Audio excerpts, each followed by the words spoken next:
A waitress says to the Hells Angels, "Hello, sir. My mother has a tattoo just like yours." The stale scent of fried onions and weak coffee permeated Pop's diner, a smell as familiar and comforting to Emily as her own worn-out shoes. It was a Tuesday afternoon, one of those lulls between the lunch rush and the early dinner crowd when the fluorescent lights seemed to hum a little louder, and the clatter of silverware felt almost intrusive. Emily, 23 and perpetually tired, wiped down the sticky counter for the third time, her mind wandering to the stack of bills waiting on her kitchen table.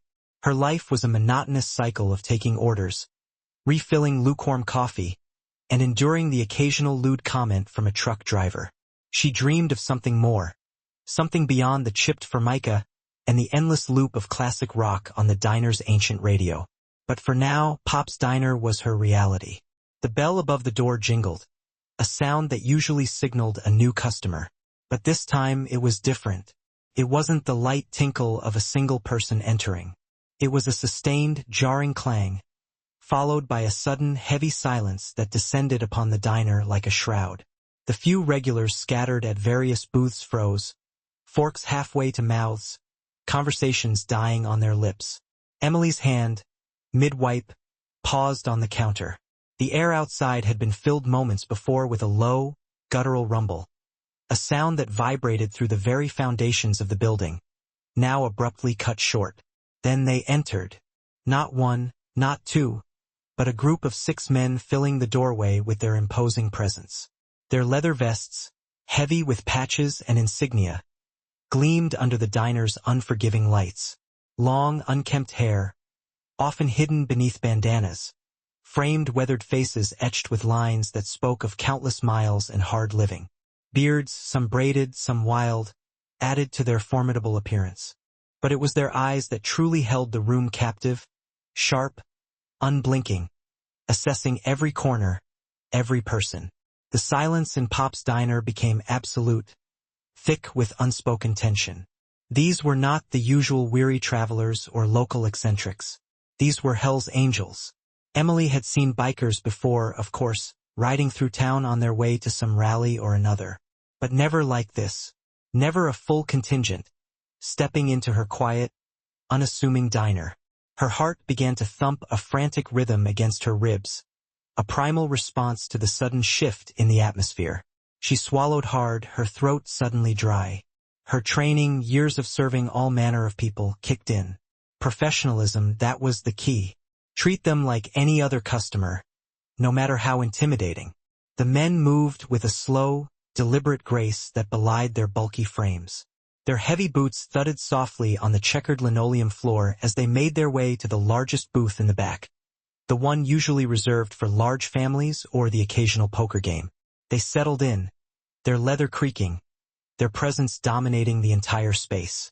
One man, clearly the leader, sat facing the entrance, his gaze sweeping over the diner once more before finally resting on Emily. He was older than the others, his face a roadmap of scars and sun damage. His eyes, a piercing blue, seemed to see right through her. A silver earring glinted from his left ear. "Coffee? Black?" the leader rumbled, his voice surprisingly deep, but not loud, cutting through the silence like a knife. The other men offered similar orders. More black coffee, a couple of waters. No one asked for menus. They simply waited, their posture relaxed yet coiled, like predators at rest. Emily nodded, her voice a little shaky as she managed a quiet, "Coming right up, sirs." She turned and retreated to the safety of the counter, her hands fumbling slightly as she poured the coffee. Her mind raced. What did they want? Were they just passing through? Was this some kind of stopover? She tried to appear calm, her movements deliberate as she filled the mugs, the aroma of the cheap diner coffee suddenly smelling even more mundane against the backdrop of their powerful presence. She walked back to their booth, a tray laden with steaming mugs. Her palms were sweating. She placed each cup down carefully, trying not to make eye contact, focusing instead on the task at hand. As she reached the leader, placing his black coffee in front of him, her gaze, against her will, dropped to his arm. His left forearm was exposed, the sleeve of his leather vest pushed up, revealing a canvas of intricate tattoos. Her eyes scanned the various designs. A snarling wolf, a tribal band, a faded eagle. But then her gaze snagged on one particular image prominently displayed on the inside of his forearm. It was a skull. Not just any skull, but a very specific kind. It was a winged skull, stark and menacing, with a helmet on its head and a pair of spread wings extending from its temples. The details were incredibly precise, the shading deep and dark, giving it a three-dimensional quality that made it seem to leap off his skin. It wasn't the official Hell's Angels Death's head patch. Not exactly. But it was a variation, a style, an aesthetic that was undeniably tied to the club's iconography, a symbol of freedom and defiance. It was a design she knew intimately. A sudden, unexpected jolt went through her. A flash of recognition so strong it bypassed her carefully constructed wall of professionalism and fear. Her brain, still reeling from the shock of their arrival, processed the image with an almost childlike innocence, connecting it to something deeply personal, something entirely out of place in this intimidating scenario. The words, unbidden and unfiltered, tumbled out of her mouth before she could even register the impropriety. The sheer audacity of them. Her voice, though still a little breathy, carried clearly in the unnerving silence of the diner. She looked up, her eyes meeting the leader's piercing blue gaze, a small, genuine smile flickering on her lips, born of sheer, unthinking surprise. "Hello, sir," she said, her tone surprisingly casual, almost friendly. "My mother has a tattoo just like yours." The words hung in the air, echoing in the sudden, absolute stillness that followed. The leader's face, which had been impassive, hardened imperceptibly. His eyes narrowed, and the slight, almost imperceptible tension in his shoulders tightened. The other bikers, who had been quietly sipping their coffee or surveying the room, now stopped. Their heads slowly turned towards Emily, their expressions unreadable, a mixture of surprise, curiosity, and something far more dangerous. The clinking of a spoon from a distant booth, where an elderly man had been too engrossed in his pie to notice the new arrivals, suddenly seemed deafening. The old man, finally sensing the shift, looked up, his eyes widening as he took in the scene.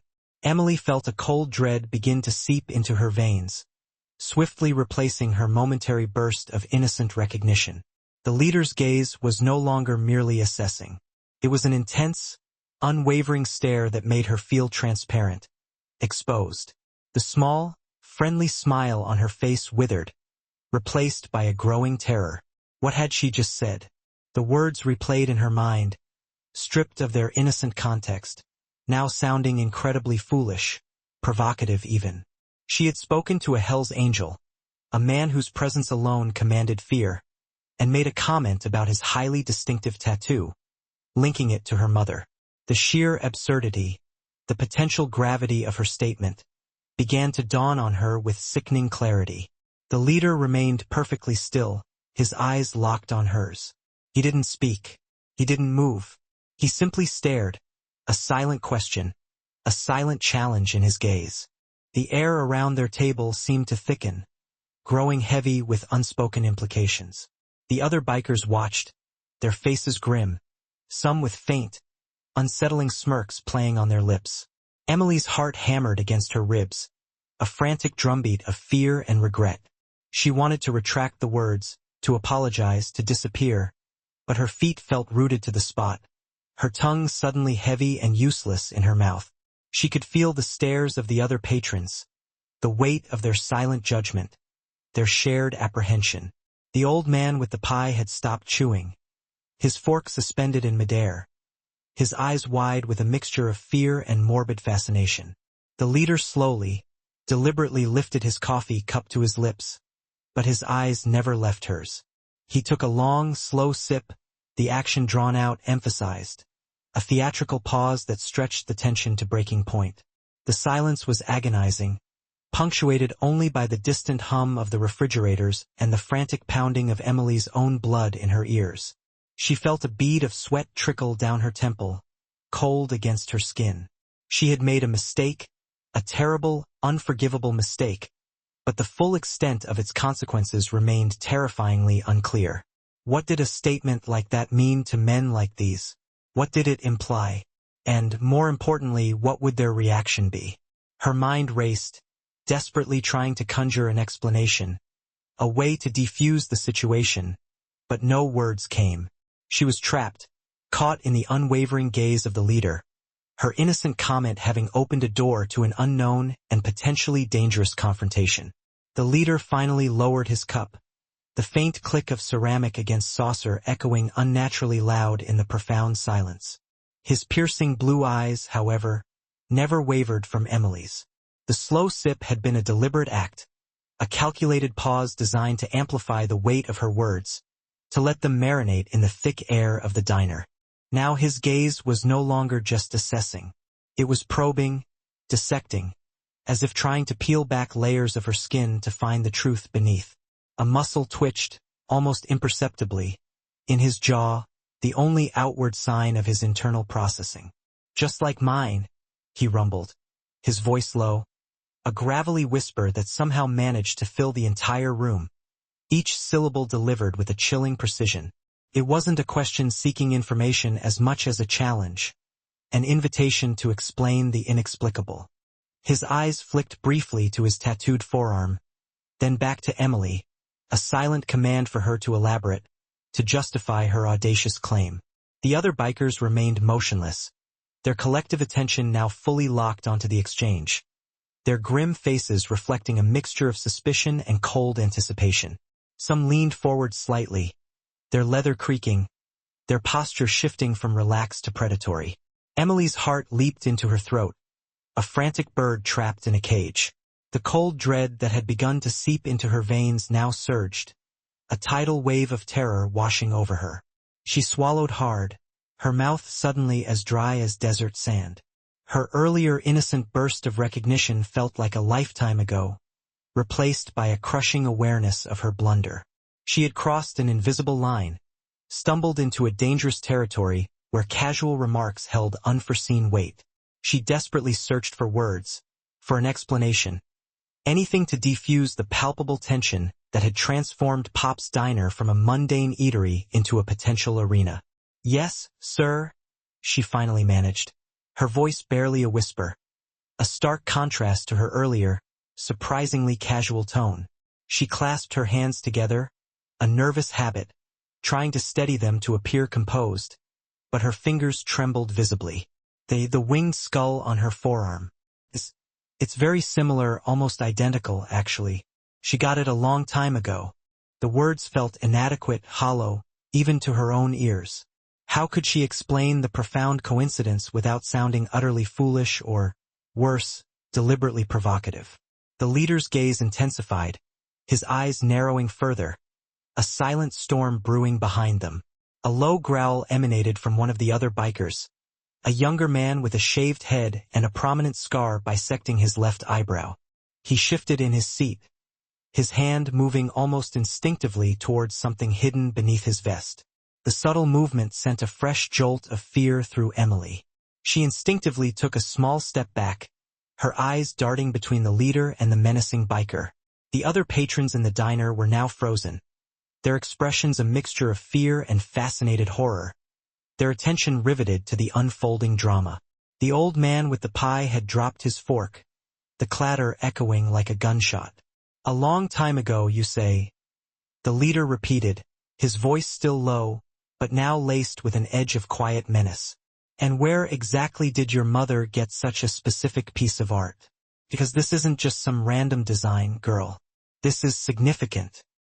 He leaned forward slightly, his forearms resting on the table, bringing his face closer to hers, his blue eyes boring into her with an unnerving intensity. The silver earring glinted under the fluorescent lights, a cold, hard glint. Emily felt a desperate urge to run, to flee this suffocating atmosphere, but her feet remained rooted. She knew she had to explain, to somehow bridge the terrifying gap her innocent words had created. She never really talked about it much, sir," Emily stammered, her mind racing, trying to recall snippets of conversations from her childhood, vague memories of her mother's stories. But I remember her saying it was from her younger days, when she was different before she settled down. She paused, searching for the right words, for a way to make sense of it all. She had a group of friends back then. They were free spirits, she called them. Rode motorcycles. The leader's expression remained unreadable, but the subtle tightening around his eyes suggested he was far from convinced. He exchanged a brief, almost imperceptible glance with the younger biker, who now had his hand openly resting on the hilt of a knife tucked into his belt. The silent communication between them was chilling, a clear signal of escalating danger. Rode motorcycles. The leader echoed, a faint, humorless smirk playing on his lips. Is that what she called it? Free spirits? He chuckled, a dry, raspy sound that held no mirth. And this friend of hers, did he also have a tattoo just like mine? Or was it perhaps your mother who was more intimately involved with the culture? His words were a direct challenge, a thinly veiled accusation, implying a deeper, more personal connection than Emily had initially let on. The casual way he pronounced culture was loaded with unspoken meaning. Emily felt a flush creep up her neck. Her mother, a quiet, unassuming woman who now worked as a librarian, had always been a mystery to her in some ways, a past she rarely spoke of. Emily knew her mother had lived a wilder life before Emily was born, but the details were always vague, shrouded in a protective silence. Now that silence was threatening to engulf Emily in a very real, very dangerous way.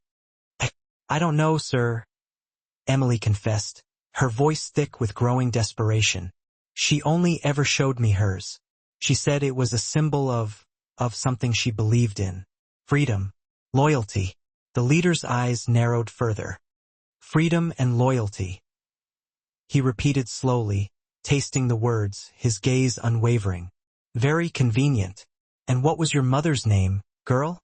The question was abrupt, cutting through Emily's hesitant explanation, demanding a specific piece of information that felt like a key to unlocking a hidden vault. Emily hesitated. Giving out her mother's name felt like another irreversible step, another line crossed, but refusing to answer felt even more dangerous. She was caught between a rock and a hard place, her innocent comment having spiraled into a nightmare. Eleanor, she whispered, her voice barely audible.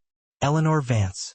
The leader held her gaze for a long moment, processing the name. Then he turned his head slowly, his eyes sweeping over the other bikers at the table. He didn't speak, but a silent message passed between them. A shared recognition. A flicker of something in their hardened eyes that Emily couldn't quite decipher. It wasn't exactly surprise, more like a grim confirmation, a memory stirring from the depths of their collective past. The air grew even heavier, thick with unspoken history. Eleanor Vance, one of the older bikers, a man with a long graying beard and a missing front tooth, finally spoke, his voice a low growl. He looked at the leader, then back at Emily, his eyes holding a strange mixture of curiosity and something akin to respect, but still heavily tinged with suspicion. That name, it rings a bell, boss. The leader, whose face had been a mask of impassivity, now showed a flicker of something, a shadow passing over his eyes. He turned his attention back to Emily, his gaze now even more intense, less overtly hostile, but infinitely more unsettling. It was the look of someone who had just found a missing piece of a very old, very complicated puzzle. So, your mother is Eleanor Vance, the leader stated, not a question, but a declaration. He leaned back in the booth, a subtle shift in his posture that paradoxically made him seem even more imposing. He took another slow sip of his coffee, his eyes never leaving Emily's face. And she has a winged skull tattoo on her forearm, just like this one. He gestured to his own arm with his chin.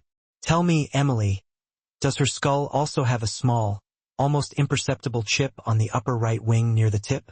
Emily's breath caught in her throat. The specificity of the question was staggering. She hadn't noticed such a detail on the leader's tattoo, but she knew with absolute certainty that her mother's tattoo did indeed have that exact flaw. It was a tiny, almost invisible imperfection that her mother had always joked about, claiming the artist had sneezed at the crucial moment. It was a detail so minute, so personal, that only someone who had seen the tattoo up close, or perhaps even been present when it was inked, would know about it. A cold shiver ran down her spine, not just from fear, but from the sudden, profound realization that her mother's past was far more intertwined with these dangerous men than she could have ever imagined. The leader wasn't just probing. He was testing, confirming, connecting dots that Emily hadn't even known existed. The silence in the diner stretched, now thick, not just with tension, but with the heavy weight of a history about to collide with the present. Emily felt a profound sense of helplessness, a pawn in a game she didn't understand, her mother's secrets suddenly threatening to consume her. She could only stare, her lips slightly parted, unable to form a response, the leader's piercing blue eyes holding her captive in a silent, terrifying interrogation. The fate of her immediate future, and perhaps even her life, suddenly hinged on the answer to a question she was now too terrified to voice. A question about a small, faded chip on a tattoo that had just bridged decades and worlds. The other bikers watched, their faces grim, their hands no longer resting idly, but subtly positioned, ready for whatever revelation was about to unfold. The hum of the fluorescent lights seemed to grow louder, a high-pitched whine accompanying the frantic pounding of her heart. Emily could feel the collective gaze of the diner patrons, a suffocating pressure of silent panic and morbid curiosity. The air, once stale with the scent of fried onions, now tasted metallic, like fear. She knew, without a shadow of a doubt, that her answer would either condemn her or perhaps, mercifully, offer a sliver of understanding, though she wasn't sure which outcome was preferable. The mystery of her mother's past had just walked into her diner in the form of 6 intimidating men, and Emily was caught directly in its unforgiving path. "Yes," Emily whispered, the word barely a breath, yet it carried with chilling clarity through the absolute stillness of the diner. Her voice trembled, a fragile thread in the heavy air. "Yes, sir, it does. A tiny chip on the upper right wing. My mother always said the artist sneezed." The leader's piercing blue eyes, which had been fixed on her with an almost predatory intensity, softened almost imperceptibly. A flicker of something akin to recognition, or perhaps a deep, buried memory, crossed his weathered face. The grim set of his jaw relaxed slightly, and for the first time since their arrival, the palpable tension in his posture seemed to dissipate, replaced by a profound, almost melancholic weariness. The other bikers, who had been poised like coiled springs, visibly eased. The young man with the scar withdrew his hand from the hilt of his knife, though his gaze remained sharp, watchful. The leader let out a slow, deliberate breath, a sound that seemed to carry the weight of years. He leaned back into the booth, the leather creaking softly, his gaze now distant, as if looking through Emily into a past only he could see. "Eleanor Vance," he murmured, the name a ghost on his lips. "So she finally settled down, huh? A waitress for a daughter. Life's funny that way." He took another sip of his coffee, but this time the action was devoid of menace, a simple act of a man lost in thought. She's a librarian now, sir," Emily managed, her voice still shaky, but a sliver of hope, a fragile sense of understanding, began to pierce through her terror. The leader chuckled, a low, rumbling sound that was surprisingly warm, tinged with a hint of irony. "A librarian. From a wildcat to a librarian. That's Eleanor for you. Always full of surprises." He finally lowered his cup, placing it gently on the saucer. His eyes, now less intimidating, met Emily's. "My name is Frank. Most call me boss or chief. But Eleanor, she always called me Mac. Just Mac." The name resonated with a faint echo in Emily's memory, a name her mother had sometimes mumbled in her sleep or in a rare moment of nostalgic reverie, always accompanied by a wistful sigh. The pieces began to click into place, forming a picture far more complex and personal than she could have ever imagined. "Eleanor and I, we go way back," Mac began, his voice taking on a narrative tone, a storyteller recounting a long-lost chapter. The other bikers remained silent, their attention rapt, some nodding slowly, others simply listening, their hardened faces reflecting a shared history. That tattoo, it wasn't just a design. It was a mark, a symbol of a pact, a promise. Back in the early days, when this club was just a handful of restless souls searching for something more than the straight and narrow, Eleanor. She wasn't a member, not officially. We didn't have club women in the way some do now. But she was more than that. She was family. She was us. He paused, his gaze drifting to the window as if seeing ghosts of the past riding down the highway. She was a force, your mother. Fierce, independent, with a spirit that could outride any of us. She patched us up when we were busted, fed us when we were broke, and she never once asked for anything in return. She believed in what we stood for: freedom, loyalty, brotherhood. That tattoo was her way of showing her commitment. We all had a variation of it, a personal symbol of our dedication to each other and to the life we lived. Mine's a little different, seen better days, but the essence remains the same. The winged skull. It symbolized our spiritual bond, a connection to something bigger than ourselves. And the chip. Well, that was her little act of rebellion against perfection. Her way of saying she was unique even among us. Emily listened, completely captivated. A wave of emotions crashing over her. Shock, definitely, but also a strange sense of pride and a dawning comprehension of the woman who had raised her. Her quiet, bookish mother, the librarian who always smelled of old paper and Earl Grey tea, had ridden with these men, been a part of their dangerous, exhilarating world. The untold stories, the unspoken silences, the wistful looks her mother sometimes gave to passing motorcycles. It all made a terribly beautiful sense now. She was a good woman, Eleanor. The older biker with the missing tooth interjected, his voice softer than before. Saved my skin once. She did. From a nasty wipeout on the old Highway 17. Patched me up with nothing but a first aid kit and a bottle of whiskey.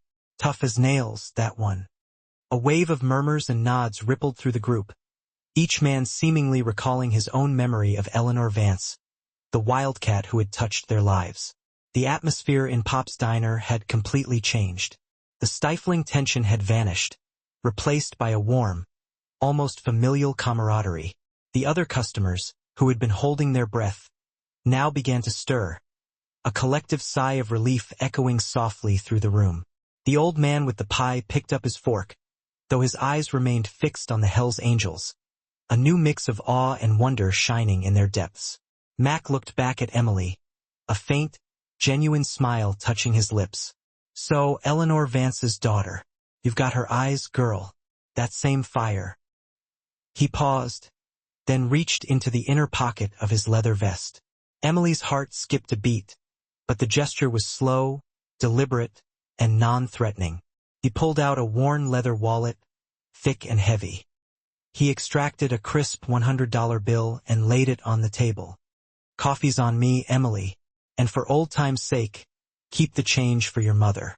Tell her Mac said hello, and tell her I still remember the way she could fix a carburetor with a hairpin. Emily stared at the money, then at Mac. The magnitude of the gesture, the unexpected kindness, the sudden, profound connection to her mother's hidden past overwhelmed her. Tears welled up in her eyes. Thank you, sir, she said, her voice thick with emotion. I will. I'll tell her. Mac pushed himself up from the booth, his movements still deliberate, but now filled with purpose rather than menace. The other bikers followed suit, their heavy boots thudding softly on the linoleum once more. But this time the sound was comforting, not intimidating. As they filed out, each one offered Emily a nod, a silent acknowledgement of the shared moment, the unexpected bridge that had been built between their worlds. The young man with the scar even offered a faint, almost shy smile. The bell above the door jingled again, a long, jarring clang as the last biker exited, followed by the familiar low rumble of powerful motorcycle engines starting up outside. The sound vibrated through the diner, no longer a harbinger of fear, but a fading echo of a past revealed. Then, as suddenly as they had arrived, they were gone, leaving behind only the scent of leather and exhaust and a profound, life-altering silence. Emily stood there, rooted to the spot, the $100 bill clutched in her trembling hand. Her mind raced, trying to process the encounter, the revelation. Her mother, Eleanor Vance, the quiet librarian, the woman who had always seemed so ordinary, so predictable, had once lived a life of wild freedom, riding alongside these men, a vital part of their formidable world. The tattoo, once a mysterious, intriguing mark, was now a vibrant symbol of a past she had never known, a secret history that had just walked into her diner and laid itself bare. She looked down at the counter, at the sticky residue of spilled coffee, at the worn formica, at the stack of bills still waiting on her kitchen table. Her life at Pop's Diner, once a monotonous cycle of orders and refills, now seemed infused with a new depth, a hidden layer of possibility. She still dreamed of something more beyond the chip formica and the endless classic rock. But now that dream felt less like an escape and more like an exploration. She had a mother to talk to, a past to uncover, stories to finally hear. The stale scent of fried onions and weak coffee still clung to the air, but it no longer felt quite so stale, quite so mundane. Emily gazed at her reflection in the darkened window, seeing not just a tired waitress, but a woman standing at the edge of a newfound understanding. A woman whose world had just expanded in the most unexpected and extraordinary way. The hum of the fluorescent lights seemed to sing a little louder, no longer a lament, but a quiet, hopeful melody, signaling the dawn of a new chapter in her life. One where the whispers of the past had finally found their voice and the ordinary had revealed its extraordinary heart. She picked up the $100 bill, a tangible link to a world she was only just beginning to comprehend, and a quiet, determined smile finally spread across her face. The stacks of bills on her kitchen table still awaited, but now Emily felt she had a whole new story to tell and a new strength to face whatever came next.